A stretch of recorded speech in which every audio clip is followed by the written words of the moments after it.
Hey everyone, it's Cal from Amen Auto, and today I'm bringing you a 2021 Mazda 3 Hatchback All-Wheel Drive Select. Quite a mouthful. This is a service vehicle that I got because my vehicle is just getting serviced in the shop.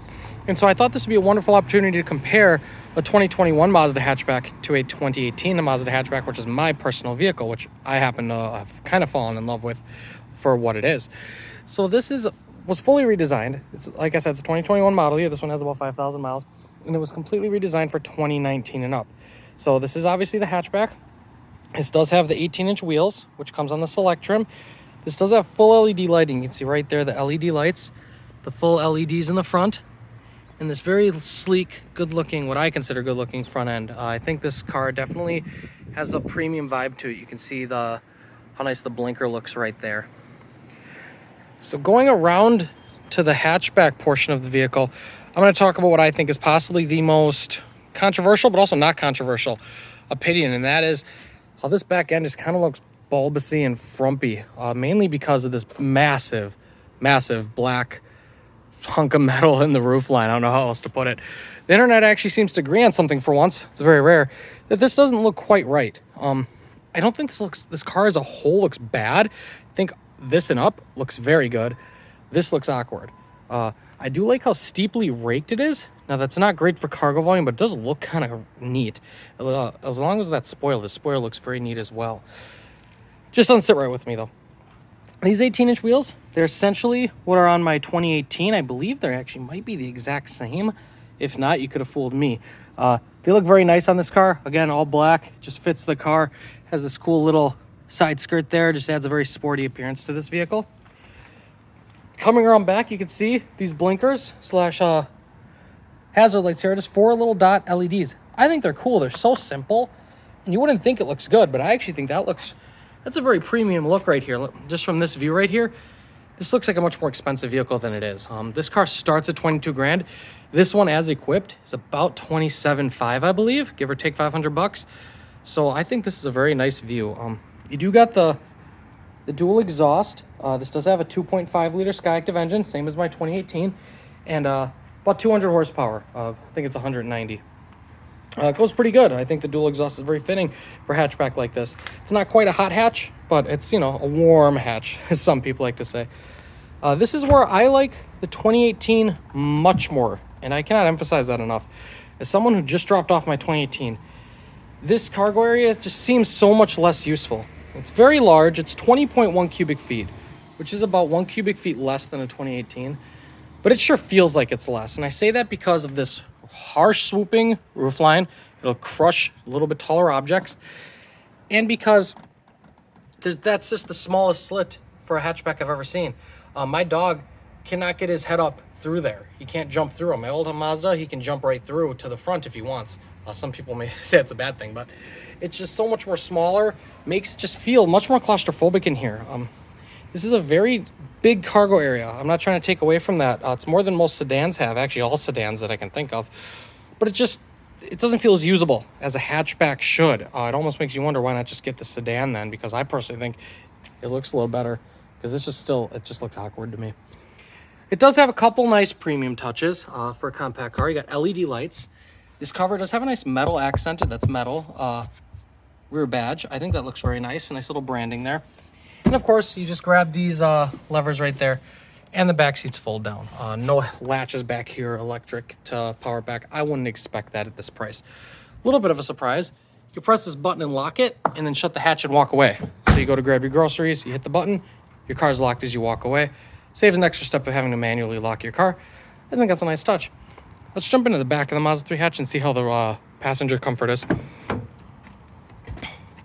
Now, I am 5'7", as I always say, and I'm sitting right behind where I was sitting.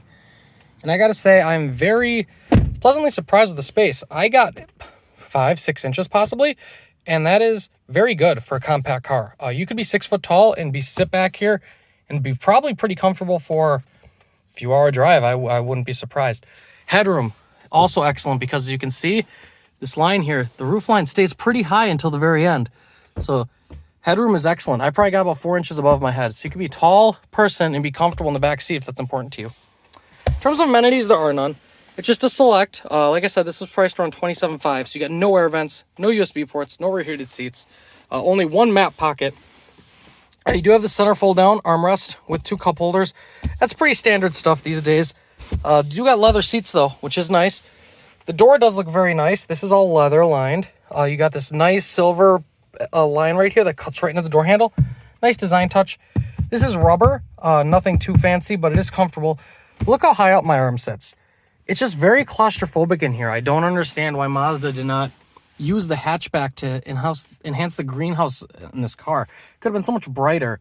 You got all this black in here and just not a lot of light. It feels, if you're claustrophobic, you might feel claustrophobic in this car because it's so black and it's so lack of light. It's just missed opportunity by Mazda there, I think. Let's jump up into the front because there's a lot to talk about up there that I love about this vehicle.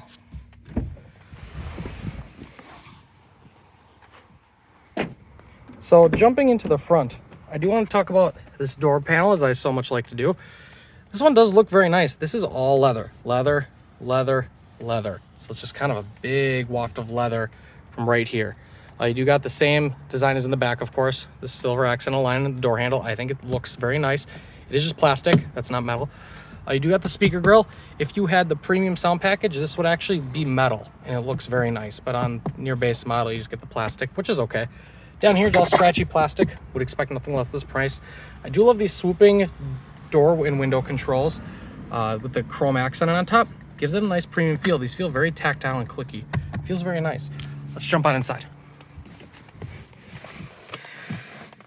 So jumping inside a Mazda 3 hatchback, it's nice in here. I cannot stress that enough. You have full leather lined dash. Looks very nice. You got full push button start. I'm going to start it up. You got a digital infotainment screen right in front of you. Again, looks very, very nice. Beeps at you for about 10 seconds to buckle up, so sorry about that. But this is wonderful. This looks very nice and premium in here. This is something you would not expect out of an economy car. It's almost feels weird calling it an economy car. I almost don't want to call that because Mazda has been trying to pitch their brand as more premium. Not full luxury, but above a normal car, so to say, almost like Buick is between Cadillac and Chevy. And it shows. I gotta say, again, I can't talk. This whole dash is lined in leather. You got this nice silver accented with this large air vent right here. I believe this is fake. It just looks like it's for design, but I think it does the job and looks wonderful. You got this gorgeous, I believe this is a 9.5 inch. Correct me in the comments, I'm sure you all will. Infotainment display. This is Ultra HD. This is higher than 1080p resolution. It just looks phenomenal, and this just has a big wow factor. That something like this comes standard in a $22,000 car is pretty incredible. It's not a touchscreen. It's too far back. This is me sitting, and I couldn't even reach it. So it's all controlled by this infotainment dial in the middle. There's your back button. There's your home button. You can go to your music for your shortcuts. It all looks like it works nice, but I still think it's a little unintuitive, just like my 2018. They could make this a little easier to use. Like I said, it looks like it's fine, but you know, I'm gonna go to entertainment here, and it's just, I don't know. It just doesn't quite have that ease of use that other things brands use, like Chevy or Chrysler products, I think have really easy to use infotainment systems. Well, this one has a learning curve. If you have someone who's not tech savvy, they might struggle for a little while in this, but I'm sure they'll get used to it just like anybody else. Got your volume dial over here, which is nice. It's on the passenger side, just like a German vehicle. I think that's kind of weird and unique, but I like it. 6-speed automatic transmission, no 8-speed, no CVT. I do like it that they do have an actual automatic, not a CVT, like all the other competitors. And you do have the electronic parking brake and the sport mode. Pretty bare bones otherwise. You do have one USB port, plenty of storage for your phone, a couple cup holders. This is all leather lined, I do want to bring up. All leather. And right here, this does slide and adjust, and it's big but not that deep, but you do have another USB port at least, which is nice, as well as a cigarette style outlet.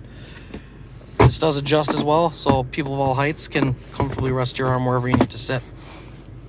You do have LED lighting throughout the cabin. Again, nice premium touch. LEDs are always a nice thing to see, and this is just nice. What I want to talk about next is how this car comes standard with a ton of safety equipment.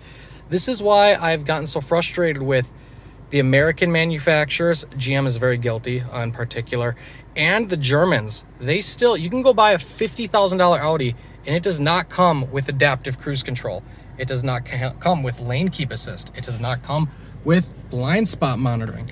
This car comes with all that standard, as does the Honda Civic and Toyota Corolla. I do not understand why some brands are selling $50,000 plus vehicles without any safety tech standard. It just boggles the mind.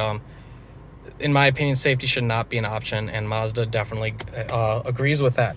So this has all the safety stuff standard. This nice leather lined steering wheel. This all looks very nice.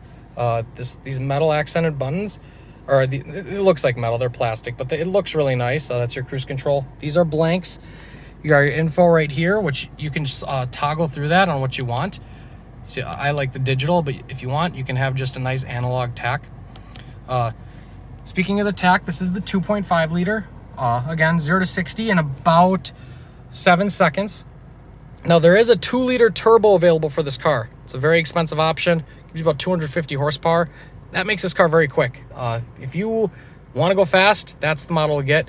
But that's a pretty expensive option. I'll tell you at the end why. I don't know if that's necessarily a good buy. Let's listen to the engine rev on this thing.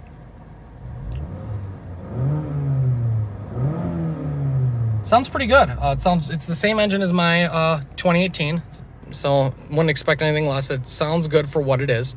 It's a 4-cylinder. It's not going to raise the hair on the back of your neck, but it sounds better than a lot of 4-cylinders out there. So this trim level, as it sits, $27,500. You don't get that many other features. This does not have a sunroof. Does not have premium sound. Does have dual zone climate control. It has all the safety tech.